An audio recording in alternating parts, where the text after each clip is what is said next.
வரிக்குதிரைக்கு விக்கல் வந்தது. அருகில் இருந்த ஏரியில் தண்ணீர் குடித்தது. ஆனாலும் விக்கல் நிற்கவில்லை. விக்கிக் கொண்டே வந்தது. தூங்கிக் கொண்டிருந்த கரடி விக்கல் சத்தம் கேட்டு விழித்தது. என்ன விக்கலா?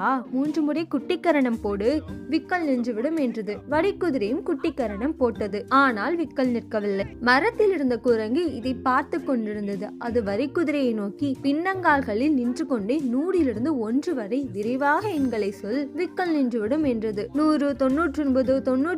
ஐயோ, தப்பு தப்பாக வருகிறதே. வரிக்குதிரை மீண்டும் எண்களை சொல்ல ஆரம்பித்தது. அப்போது முள்ளம்பன்றி ஒன்று அங்கு வந்தது. விக்கல் நிற்க நான் ஒரு வழி சொல்லட்டுமா? இந்த ஏரியை சுற்றி 2 முறை ஓடு, விக்கல் நின்றுவிடும் என்றது. வரிக்குதிரையும் ஏரியை சுற்றி ஓடியது. ஓடி ஓடி மூச்சுத்தான் வாங்கியது. விக்கல் நிற்கவில்லை. அப்போது அங்கு வந்த யானை வரிக்குதிரையை பார்த்து வியந்தது. உன் உடலில் ஏதோ மாற்றம் தெரிகிறதே என்று கேட்டது. வரிக்குதிரை தன் உடலை பார்த்தது. திகைத்து நின்றது. ஐயோ, அழகான என் வடிகள் எல்லாம் ஒன்று சேர்ந்து விட்டனவே. யானை அருகிலிருந்த ஆற்றை நோக்கி ஓடியது. துதிக்கையால் தண்ணீரை உறிஞ்சி வந்தது. வரிக்குதிரையின் முகத்தில் முழு வேகத்தில் தண்ணீரை பீச்சி அடித்தது. வரிக்குதிரை அதிர்ச்சி அடைந்தது. என்ன அதிசயம், விக்கல் நின்று விட்டது. ஆனால் என் அழகிய வரிகள் என்றது வரிக்குதிரை. நீரில் நனைந்ததால் அது குளிரால் நடுங்கியது. அச் அச் என்று தும்பியது. உடல் குலுங்கியது. ஒன்றாக சேர்ந்த வரிகள் பிரிந்தன. ஆஹா, அழகிய வரிகள் வந்துவிட்டனவே, மகிழ்ந்தது வரிக்குதிரை. மற்றும் ஒரு இனிமையான கதையோடு நாங்கள் உங்களை சந்திக்கிறோம். லைக் மற்றும் சப்ஸ்கிரைப் பண்ணுங்க மக்களே.